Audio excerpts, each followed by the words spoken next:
Hello friends, welcome to the Nova classes. Let's make learning easier. So today we are going to talk about the pair of linear equation in two variable. तो ये algebra का second part है और हमने जैसा कि पहले ही discuss कर चुके हैं कि अलजेब्रा से आपका 20 मार्क्स आ रहा है।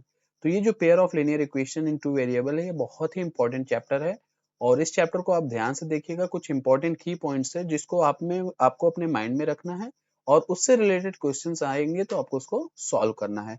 अगर आपको कोई भी ऑनलाइन सपोर्ट चाहिए तो यहाँ पे स्क्रीन पे नंबर है, उस नंबर पे आप व्हाट्सअप कर सकते हैं। उसका सॉल्यूशन मैं प्रोवाइड करने की कोशिश करूंगा। तो चलो वीडियो की शुरुआत करते हैं।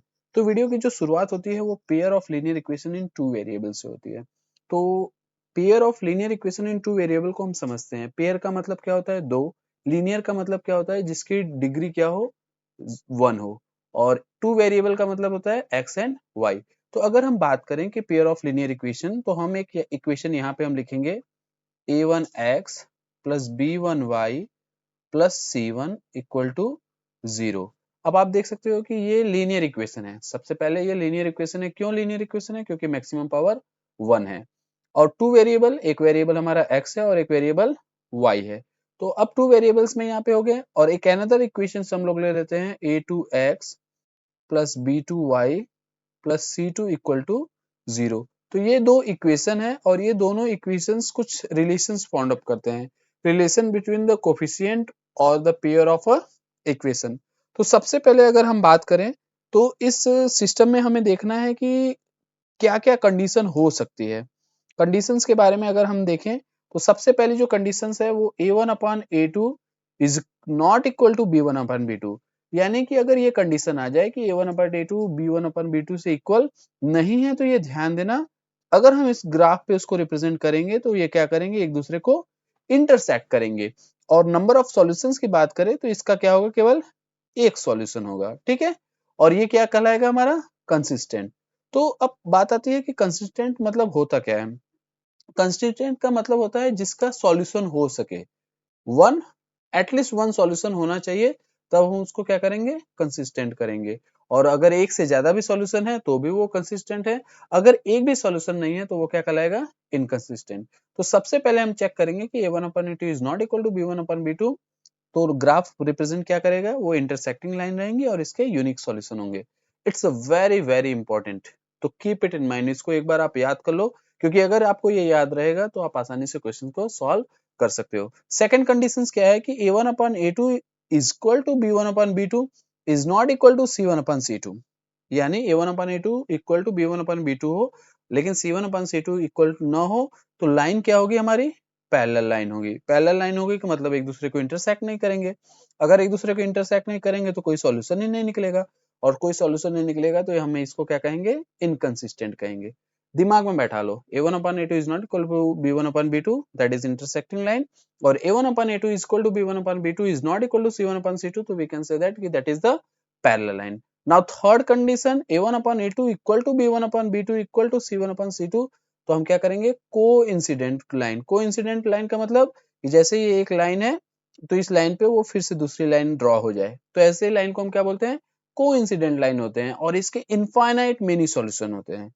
इनफाइनाइट मेनी सॉल्यूशंस का मतलब क्या होता है, इसमें ढेर सारे सॉल्यूशन होते हैं। और ये क्या है, कंसिस्टेंट है। क्यों कंसिस्टेंट है, क्योंकि इसका सॉल्यूशन आ रहा है। जैसा कि पहले ही मैंने बताया था, कंसिस्टेंट का मतलब क्या होता है कि एटलीस्ट वन सॉल्यूशन होना चाहिए।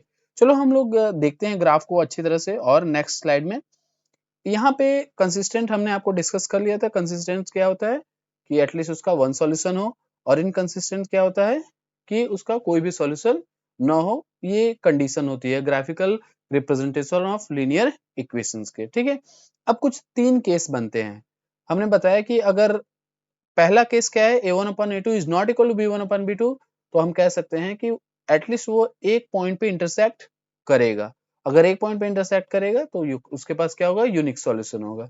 ठीक है। सेकंड केस क्या है, द लाइन इज कोइंसाइड। मतलब एक लाइन के ऊपर अगर दूसरी लाइन होती है, जैसे अगर ऐसी कंडीशन है तो उसके पास क्या होता है, इनफाइनाइट मेनी सॉल्यूशन।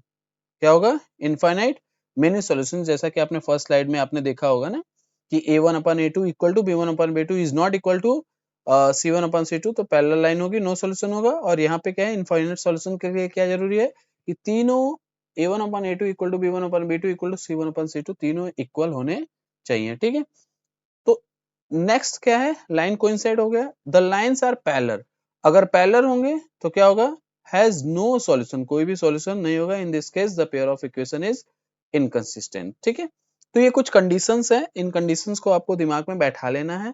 और ये क्यों इंपॉर्टेंट है, तो जो सबसे इंपॉर्टेंट है वो आपका यही है, ये बहुत ही इंपॉर्टेंट है, आप इसको दिमाग में बैठा लो, और जब तक आप इसको माइंड में सेट नहीं किए रहोगे तब तक आपका सॉल्यूशन नहीं हो पाएगा। तो ये बहुत ही इंपॉर्टेंट है, इसको आप प्रिपेयर्ड कर लेना है, ठीक है।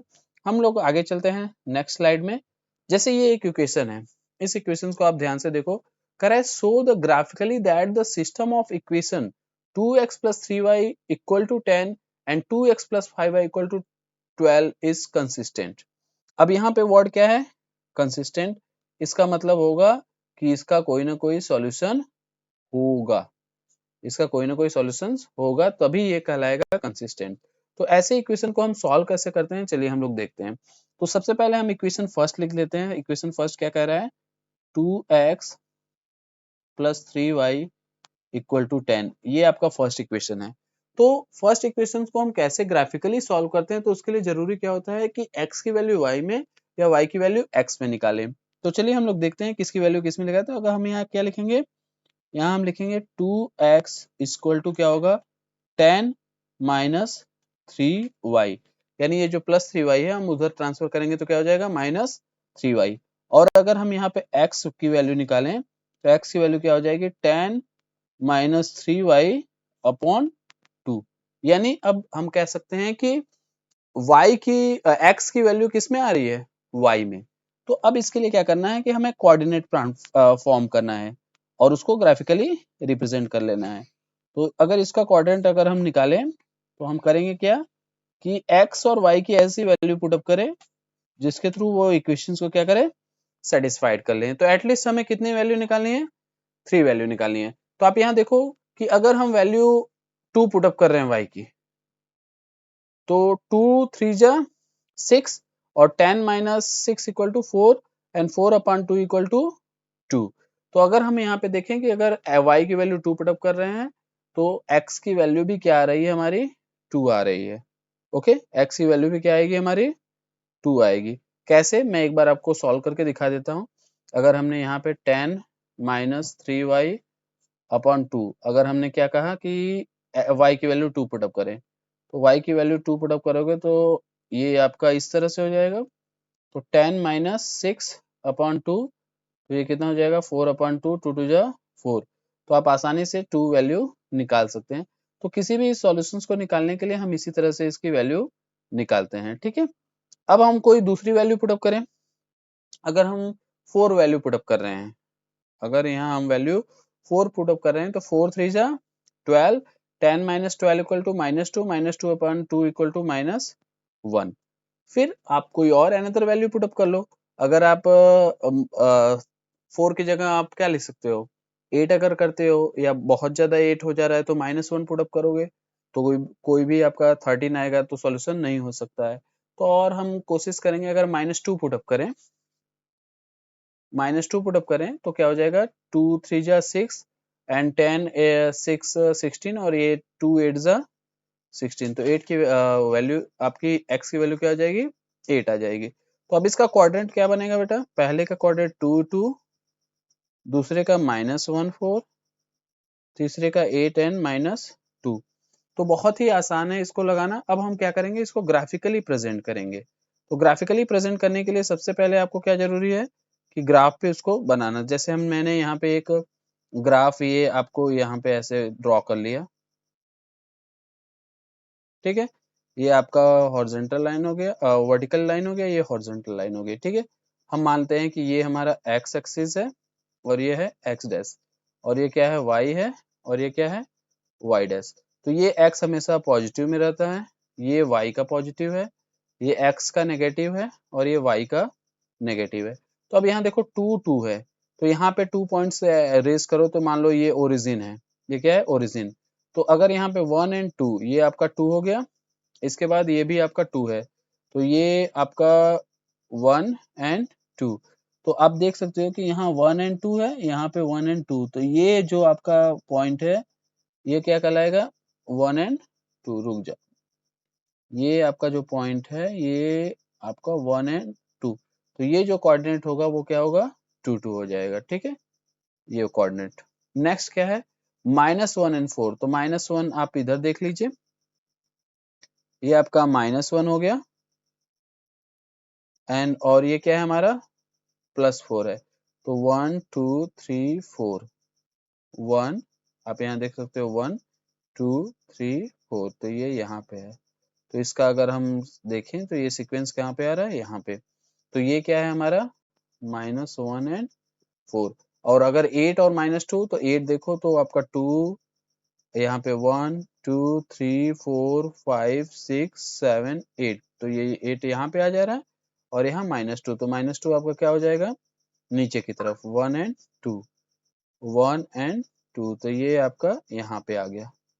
ठीक, तो अगर इस लाइन को आप ग्राफिकली ड्रॉ करोगे तो ये आपका इस तरह से होते हुए, इस ग्राफ से होते हुए आपका इस तरह से लाइन ड्रॉ करेगा। हालांकि ये मैं अपने हाथ से ड्रॉ कर रहा हूँ, तो इस ग्राफ का नाम क्या होगा, 2x + 3y = 10। ओके, तो अब क्या करना है कि जो दूसरा ग्राफ ड्रॉ होगा, जो दूसरी लाइन ड्रॉ होगी, वो भी सेम इसी कंडीशन से होगा। तो पहले का हम लोग ने देख लिया, चलिए अब हम लोग दूसरे का देखते हैं, दूसरा इक्वेशन क्या है वो हम उसको सॉल्व करते हैं। तो दूसरे इक्वेशन को सॉल्व करने के लिए हमें करना क्या होगा, अब फिर से वही काम करना होगा, बॉक्स बनाना होगा और हमें वैल्यू पुट अप करनी होगी। तो चलिए हम लोग फिर से देखते हैं इसको। ये जो कोऑर्डिनेट आए हैं ये अलग अलग कोऑर्डिनेट आएंगे, फिर से हमें उसको ग्राफिकली रिप्रेजेंट कर देना है। चलो देखते हैं दूसरा इक्वेशन क्या है। दूसरा इक्वेशन हमारा बन रहा है 2x, एक सेकेंड, हम लोग के दूसरा इक्वेशन क्या बन रहा है हमारा, 2x + 5y = 12। तो 2x = क्या हो जाएगा, 12 - 5y, तो x = क्या हो जाएगा, 12 - 5y अपॉन 2। फिर अब हम क्या करेंगे, x की वैल्यू y में निकाला है तो y की वैल्यू पुट अप कर लो। अगर y की वैल्यू 2 पुट अप करेंगे, y की वैल्यू 2 पुट अप करेंगे तो क्या हो जाएगा, 2 5 जा 10, और 10 12 - 10 = 2, 2 2 1 हो जाएगा। तो अगर हम यहाँ वैल्यू y की वैल्यू 2 पुट अप करेंगे तो ये क्या हो जाएगा हमारा, 1 आ जाएगा। अगर y की वैल्यू अगर हम 4 पुट अप कर रहे हैं, y की वैल्यू अगर हम 4 पुट अप करें तो 4 5 जा 20, 20 - 12, 20 - 12 = -8, and -8 divided by 2 it's become a -4. It's become a -4. Let 4 5 is 20. 20 - 12 = -8, -8 upon 2 that's become a -4. Similarly अगर हम यहाँ पे 3 पुट अप करें, नहीं 3 तो 3 से आपका सॉल्यूशन नहीं आएगा। अगर हम -2 पुट अप कर रहे हैं तो 2 5 is 10 और आपका टोटल 11 आ जाएगा, तो बहुत ज्यादा जाएगा। अगर हम -4 पुट अप करें तो +4 हो गया, तो चलो -2 पुट अप कर देते हैं, कोई दिक्कत नहीं। 2 5 is 10 + 10 हो गया, और 10 12 22, और ये रिजल्ट क्या आ जाएगा, 11। तो इसके कोऑर्डिनेट क्या बन गए, 1 एंड 2। इसके कोऑर्डिनेट क्या बन गए, -4 एंड 4। इसके कोऑर्डिनेट क्या हो गया, 11 एंड -2। अब इसको ग्राफ पे रिप्रेजेंट कर लो। 1 एंड 2 क्या है हमारा, 1 एंड 2। अगर 1 एंड 2 है तो आप देखो, पहला 1 क्या है, ये 1 हो गया, और ऊपर 2, तो ये 1 और इसका 2, तो ये वाला आपका 1 एंड 2 हो गया। कह रहा है -4 +4, तो -4 में आपका 1 2 3 4, ये -4 हो गया। अब यहाँ पे +4 देखो, तो +4 में आपका इधर देखो 1 2 3 4, ये +4 हो गया। तो ये देखो कहाँ इंटरसेक्ट कर रहा है, ये आपका लाइन यहाँ इंटरसेक्ट कर रहा है। ओके, कहाँ पे, यहाँ पे इंटरसेक्ट कर रहा है। तो आप देखो कि ये दोनों जो लाइन है, इस दोनों लाइन को अगर हम ड्रॉ करें तो आप ये पा रहे हो कि ये कहीं ना कहीं एक दूसरे से इंटरसेक्ट करेंगे। एक और वैल्यू है उसको पहले हम लोग देख लेते हैं, तो आसानी से हम कर रहे हैं। 11 - 2, तो 11 में 1 2 3 4 5 6 7 8 9 10 एंड 11, ये 11 और इसके बाद है -2, तो -2 कहाँ पे है आपका 1 -2 है तो डाउन में रहेगा, तो 1 एंड 2, तो ये -2 है, तो ये सॉरी ये आपका 1 एंड 2, तो एक second, we need to take the pen, 1 and 2, तो ये जो आपका ग्राफ यहाँ पे आ रहा है ये आपका 1 एंड 2 यहाँ पे, तो आप देख सकते हो कि ये जो लाइन ड्रॉ करेगी वो कहीं ना कहीं एक दूसरे से क्या करेगी, इंटरसेक्ट करेगी। तो जब ये इंटरसेक्ट कर रही है तो हम कह सकते हैं कि इट इज अ कंसिस्टेंट। तो देखो सिंपल है, थोड़ा सा ग्राफिकली रिप्रेजेंटेशन ठीक नहीं हो पाया है, बट आपको अपने ग्राफ पे with the help of the scale, with the help of the pencil आपको ड्रॉ करना है। ओके, तो ये ग्राफिकली रिप्रेजेंटेशन है, मैं एक बार आपको फिर से बता दे रहा हूँ। तो इसमें करना क्या है, इसमें बहुत ही आसान चीजें हैं। सबसे पहले आपको करना क्या है कि जो भी इक्वेशन दिया रहे, ओके, उस इक्वेशंस को पहले आप उसका कोऑर्डिनेट फाइंड आउट कर लीजिए, और कोऑर्डिनेट फाइंड आउट करने के बाद उसको ग्राफिकली आपका क्या करना है, रिप्रेजेंट कर देना है। आप ग्राफिकली उसको रिप्रेजेंट कर लेंगे तो ऑटोमेटिकली क्या होगा कि आप रिजल्ट को देख पाएंगे। ठीक है, तो चलो हम लोग नेक्स्ट क्वेश्चन देखते हैं। तो इसमें कोई ज्यादा टेंशन लेने वाली बात नहीं है, बहुत आसानी से हम इसको कर सकते हैं। चलो नेक्स्ट क्वेश्चन देखते हैं। तो नेक्स्ट क्वेश्चन यहाँ पे दिया गया है, क्वेश्चन को अगर पढ़ें, क्वेश्चन कह रहा है कि half the perimeter of a rectangular garden whose length is 4 meter more than its width is 36 meter, find the dimension of the garden। तो कह रहा है half of the perimeter of rectangular garden। तो सबसे पहले हमें पता होना चाहिए कि perimeter of garden equal to क्या होता है, rectangular garden 2 in bracket l plus b, और ये दिया क्या है 36 है, तो l plus b equal to क्या आ सकता है, अपॉन 2 कर दो, तो l प्लस बी की वैल्यू क्या आ जाएगी 18। अब कह रहा है कि फाइंड द डायमेंशन, तो कह रहा है कि whose length is 4 more than its width, तो यहाँ पे कर दो let width equal to x, तो लेंथ क्या आ जाएगी 4x। क्यों, क्योंकि यहाँ पे दिया गया है क्वेश्चन 4 मोर देन है, सॉरी मोर देन का मतलब क्या हो जाएगा प्लस 4, या x प्लस 4 हम इसको लिख सकते हैं। तो सिमिलरली हम यहाँ वैल्यू पुटअप कर दें, तो x प्लस 4 इक्वल टू 18। अब इसको सॉल्व कर ले तो 2x इक्वल टू क्या हो जाएगा 18 माइनस 4 इक्वल टू 14, तो x इक्वल टू क्या हो जाएगा 14 अपॉन 2, तो 2 7 जा 14, तो यहाँ पे x की वैल्यू क्या आ गई 7।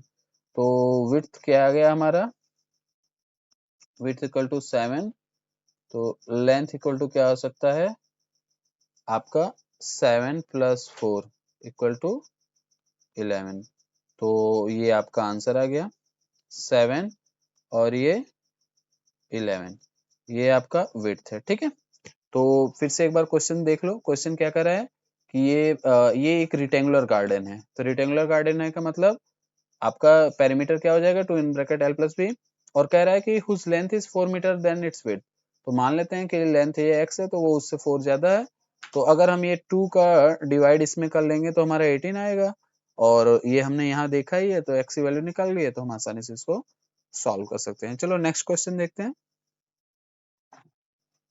अ फ्रैक्शन बिकम अ 9/11, तो फ्रैक्शन क्या होता है बेटा, let let fraction is x upon y, तो अपर पार्ट को हम क्या बोलते हैं, न्यूमरेटर बोलते हैं, और नीचे वाले हिस्से को क्या बोलते हैं हम, डिनोमिनेटर बोलते हैं। अपर पार्ट को न्यूमरेटर और नीचे वाले को हम क्या बोलते हैं, डिनोमिनेटर। तो अब हम करना है कि क्वेश्चन क्या कर रहा है कि अ फ्रैक्शन बिकम अ 9/11, मान लो 9/11 हो रहा है fraction, if 2 added to the both the numerator and denominator, मान लीजिए फ्रैक्शन x अपॉन y है और कह रहा है 2 added to the both numerator and denominator, तो फ्रैक्शन बिकम 9/11। तुरंत क्रॉस मल्टीप्लाइड करके सॉल्यूशन करो, 11x 22 9y 18, what we have done, we have cross multiplied. So what will be the equation? 11x minus 9y plus 22 minus 8 equal to 0. So what will be there? 11x minus 9y, and just divide, so it become a 4 equal to 0. So that is equation number 1. Second equation is, if 3 added to the both the numerator and denominator, it's become a 5.6. तो अब क्या करना है कि दोनों में क्या add हो रहा है बेटा? 3. तो हमारा फ्रैक्शन क्या हो रहा है बेटा? 5.6. अब इसको सॉल्व कर लो, तो ये क्या हो जाएगा? 6x प्लस 6 3 जा 18 equal to 5y plus 15. Okay, तो 6x minus 5y plus 18 minus 15 equal to 0. तो 6x minus 5y plus 3 equal to 0. तो दैट इज इक्वेशन नंबर 2. अब हमें करना क्या है? इन दोनों इक्वेशंस को हमें सॉल्व करना है. तो इन दोनों को इक्वेशंस को सॉल्व करने के लिए हम दोनों इक्वेशंस को अलग अलग लिख लेते हैं. ठीक है, अलग अलग लिखने के लिए हमारा क्या है? 11x minus 9y plus 4 equal to 0 और 6x minus 5y plus 3 equal to 0. ये इक्वेशन हमने दोनों वहां पे लाए थे. तो अभी इस क्वेश्चन को सॉल्व करने के लिए हमें करना क्या होगा? हम किसी भी एक वैल्यू को कर सकते हैं. तो क्यों ना हम यहाँ पे 5 का मल्टीप्लाइड कर दें और यहाँ पे 9 का मल्टीप्लाइड कर दें. तो 5 का मल्टीप्लाइड करेंगे तो 11 5 जा 55x माइनस 5 9 जा 45y प्लस 5 4 जा 20 इक्वल टू 0. और यहाँ पे 9 का कर देंगे तो 9 6 जा 54x माइनस 9 5 जा 45y प्लस 9 3 जा 27 इक्वल टू 0. तो बाई सब्ट्रैक्टिंग यहाँ पे हम इसको सॉल्व कर लेंगे, तो ये पार्ट डिलीट हो जाएगा और यहाँ क्या बचेगा? x, और यहाँ पे आपका बचेगा माइनस 7. तो x इक्वल टू क्या हो जाएगा आपका? 7, यानी x की वैल्यू आ गई. अब हम क्या करेंगे? Putting the value of x in equation 1. तो putting the value of x, putting the value of x. तो x की वैल्यू पुट अप कर लो, तो किसी भी इक्वेशन में. तो 11 मल्टीप्लाइड बाय x की वैल्यू क्या है? 7 minus 9y plus 4 equal to 0. तो 11 7 जा 77 minus 9y plus 4 equal to 0. अब हम minus 9y plus 81, we can say that 7 7 81 equal to 0. तो minus 9y equal to minus 81. तो y equal to minus 81 upon minus 9 9 9 जा 81. तो y इक्वल टू 9. तो now fraction is, what is fraction? X upon y. So what will be the answer? Answer will be the 7 upon 9. So that is your answer. Keep it in mind. तो हमने क्या किया? पहले हमने क्या किया? उस इक्वेशन को सॉल्व किया. सॉल्व करने के बाद दो इक्वेशन लाए और उस इक्वेशन को हमने क्या किया? The pair of linear equation in two variable हमने करके सॉल्व कर दिया. तो हमारा जो एग्जैक्ट न्यू फ्रैक्शन होगा वो क्या होगा? 7 अपॉन 9. तो कंसेप्ट इजी है, आपके एग्जाम में ये आ सकता है, चांसेस हैं ये ऐसे क्वेश्चन आने को. तो आप ध्यान से देख लीजिएगा कि कैसे इसको सॉल्यूशन हुआ है. ठीक है, तो नेक्स्ट क्वेश्चन के पढ़ते हैं. अगर आपको कोई डाउट होता है तो मैंने पहली बार फर्स्ट स्क्रीन में ही अब मैंने अपना व्हाट्सएप नंबर दिया है, you can contact with me. Okay, so thank you. Next अब देखते हैं हम लोग. ये भी बहुत ही इंपॉर्टेंट क्वेश्चन है, बहुत ही इंपॉर्टेंट क्वेश्चन है. अभी अभी हमने आपको 3 कंडीशन बताई थी. पहला, a1 upon a2 is not equal to b1 upon b2. दूसरी कंडीशन थी a1 upon a2 equal to b1 upon b2 is not equal to c1 upon c2. और तीसरी कंडीशन थी a1 upon a2 equal to b1 upon b2 equal to c1 upon c2. ये तीनों condition बताई थी. Okay, और इन तीनों condition को आपको प्रिपेयर्ड भी करना है. तो चलो क्वेश्चन देखते हैं. क्वेश्चन कह रहा है कि यूनिक सॉल्यूशन, तो यूनिक सॉल्यूशन के लिए क्या होगा, फर्स्ट वन, क्या फर्स्ट वन। तो पहले इक्वेशन हम लोग देख लें। इक्वेशन क्या है हमारा, x plus 2y equal to 5 और 3x plus ky, 3x ky plus 15 equal to 0। तो अगर इसको हम सॉल्व कर लें तो इसको भी हम लिख सकते हैं x plus 2y minus 5 equal to 0। तो इन दोनों इक्वेशंस को अगर हम देखते हैं, ओके, तो इन दोनों इक्वेशन से पहले हम a1 अपन a2 और ये सब वैल्यू निकालने हैं। तो पहला इक्वेशन ये है, तो a1 इक्वल टू क्या हो जाएगा 1, b1 इक्वल टू 2 और c1 equal to minus 5 and a2 equal to what, a2 equal to 3, b2 equal to k and c2 equal to plus 15। तो पहली कंडीशन, क्योंकि ये यूनिक सॉल्यूशन है, यूनिक सॉल्यूशंस के लिए क्या जरूरी है, a1 upon a2 is not equal to b1 upon b2, मतलब 1 upon 3 is not equal to 2 upon k। तो हम इसको सॉल्व करें तो k इक्वल टू क्या, k is not equal to 6, so that will be your answer. तो ऐसे question 100% है कि आपके एग्जाम में आएंगे ही आएंगे।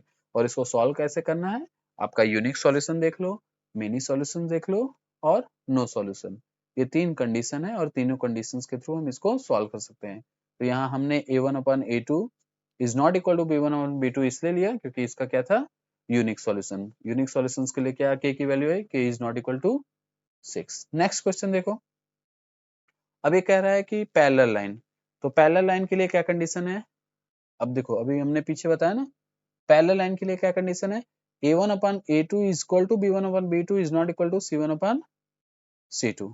तो ये कंडीशन है, तो अब इसको हम सॉल्व कर ले नेक्स्ट एक्सरसाइज को। अब देखो पहले इसको इक्वेशन में देख लो, इक्वेशन में इसको देखो, तो सबसे पहले इक्वेशंस क्या दे रहा है, अब देखो इक्वेशन दे रहा है ax plus 2y equal to 7 और 3x plus by equal to 16। तो हम इसको और कैसे लिख सकते हैं, आप इसको लिख सकते हो ax plus 2y minus 7 equal to 0 और यहाँ पे 3x plus by minus 16 upon equal to 0। तो हमारा a1 की वैल्यू क्या है, a1 की वैल्यू a है और b1 की वैल्यू 2 है और c1 की वैल्यू माइनस 7 है। a2 की वैल्यू क्या है, 3 है, b2 की वैल्यू b है और c2 की वैल्यू क्या है, माइनस 16। हालांकि ये क्या है, पैरेलल लाइन है, तो पैरेलल लाइन के लिए क्या कंडीशन है, a1 upon a2 equal to b1 upon b2। तो a1 कितना है हमारा, a upon 3 equal to 2 upon b। तो ए बी इक्वल टू 2 3 जा 6, ये आपका सॉल्यूशन। तो यहाँ ए बी इक्वल टू 2/3 6 कहाँ पे है, आप देख लो, ये हमारा कौन सा है, ए बी इक्वल टू 6, तो ये हमारा आपका बी ऑप्शन क्या होगा, हमारा करेक्ट ऑप्शन होगा। तो बस आपको देखना है, पैरेलल लाइन है तो क्या कंडीशन होनी चाहिए, a1 upon a2 equal to b1 upon b2, ठीक है। तो इस कंडीशंस को हमें ध्यान में रखना है।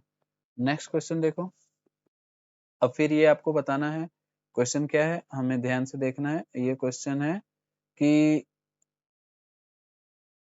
m की वैल्यू निकालनी है, किसकी, m की वैल्यू। तो पहले हम इस इक्वेशन को सॉल्व कर लेंगे, 2x plus 3y equal to 11 और 2x minus 4y equal to minus 24, that is equation number 1। Equation number 2, तो सिंपल सी बात है, यहाँ पे 2x है तो माइनस करने पे इसको हम सॉल्व कर सकते हैं। तो 2x कैंसिल और 4 3 7y और यहाँ दोनों हो जाए तो 4 5 35। तो y equal to what, 35 upon 7, 7 5 जा 35, तो y equal to what 5। Now putting the value of y, तो y की वैल्यू पुट अप कर लो, तो 2x plus 3 into 5 equal to 11, तो 2x प्लस 15 इक्वल टू 11, तो 2x इक्वल टू -4, तो x equal to what, -4/2, 2 to the 4, तो what will be x, x will be -2, okay, what will be x, x will be -2, so 5 3 are 15, 2x, okay. So now we need to find the y equal to mx plus 3, y equal to mx plus 3. So what is the value of y? 5 equal to m multiplied by -2 plus 3. So 5 minus 3 equal to -2m. So 2 equal to -2m. So m equal to -2/2. So m equal to -1. So what is the value of m? m की value क्या आ जाएगी? -1. अब फिर से देख लो क्या करना है. दोनों इक्वेशंस आपको दिए गए हैं, उन दोनों इक्वेशंस को सॉल्व करना है. तो plus minus minus cancel, 4 plus 3 7, y की वैल्यू हमारी 5 आ गई यहाँ पे. अब क्या करना है, y की वैल्यू सेकंड वाले इक्वेशन में लिखोगे. तो कैसे सॉल्व हो जाएगा? तो 5 4 अगर इस इक्वेशन में लिखोगे तो 5 3 जा 15, ठीक है, और 11 माइनस 15 करोगे तो 5 माइनस 1 -4, ठीक. x की वैल्यू कितनी आ जाएगी? 2. अब इसी इक्वेशन में x और y की वैल्यू पुट अप कर देंगे. ये बहुत ही इंपॉर्टेंट क्वेश्चन है, ध्यान देना. ये बहुत ही इंपॉर्टेंट क्वेश्चन है, इसको आप रिवाइज कर लेना, ठीक है. Next question, find the solution of the equations from the graph and set the triangular region form by the. तो अब इसको ग्राफिकली रिप्रेजेंट करना है. तो ग्राफिकली रिप्रेजेंट करने के लिए हमने बताया था कि कैसे किसी भी इक्वेशंस को हम ग्राफिकली रिप्रेजेंट कर लेने हैं और उसको सॉल्यूशंस करके दिखाना है. जैसे यहाँ पे x plus y equal to 5, तो आप x इक्वल टू क्या लिख सकते हैं? 5y minus y. अब यहाँ पे आप कोऑर्डिनेट इसका निकाल लो, x और y करके. अगर x की y की वैल्यू 2 पुट अप कर रहे हो तो x की वैल्यू 3 आ जाएगी, y की वैल्यू 4 पुट अप कर रहे हो तो x की वैल्यू 1 आएगी. फिर अब आप इसको क्या करोगे? ग्राफिकली ड्रॉ कर दोगे. ग्राफिकली ड्रॉ करने के बाद आप देखोगे कैसे इसका कितना सॉल्यूशन है. ओके, तो आप आसानी से इसको कर सकते हो, कोशिश करो. अब क्या है? 3 2, तो यहाँ पे मान लो 1 2 3, और यहाँ पे 2 है तो 1 एंड 2, तो अब इसको यहाँ पे है तो ये आपका 3 2 हो गया. 1 4 है तो 1 यहाँ पे हो गया, 3 4, तो ये 1 4 यहाँ पे हो गया. तो ये जो लाइन ड्रॉ होगा इसका, ये आपका इस तरह से सॉल्यूशन होगा. और ये कौन सी लाइन है? x plus y equal to 5. और ऐसे ही आप सेकंड वाले भी इक्वेशंस को सॉल्व कर सकते हो. x minus y equal to 5, तो x इक्वल टू क्या हो जाएगा? 5 प्लस वाई. तो इसमें भी आपको वही करना है, x और y लेना है, दो वैल्यू पुटअप करनी है. अगर y की वैल्यू 1 पुटअप कर रहे हो तो ये 6 आ जाएगा, y की वैल्यू 2 पुटअप करोगे तो ये 7 आ जाएगा. फिर इसको भी आपको ग्राफिकली क्या करना है? ड्रॉ कर लेना है. तो ग्राफिकली ड्रॉ करने के लिए 6 1, तो 1 2 3 4 5 6, ये 6 हो गया और ये 1 हो गया. तो ये 6 1 यहाँ हो गया, 7 2, तो ये 7 यहाँ आपका, यहाँ 7 हो गया और ये आपका 2 हो गया. तो आप देखो कि एक लाइन ऐसे ड्रॉ हो रही है और एक लाइन आप इस लाइन से होते हुए जाएगी. ओके, तो आप देख सकते हो कि ये यहाँ पे इसका सॉल्यूशन है. तो सॉल्यूशंस क्या है? आपका सॉल्यूशन है 1 2 3 4 5 1. तो मे बी इसका सॉल्यूशंस क्या आ जाएगा? 5 और 1 या 4 1 आ सकता है. इसका सॉल्यूशंस 4 1 आ सकता है. तो आप इस तरह से इसको सॉल्व कर सकते हो ग्राफिकली.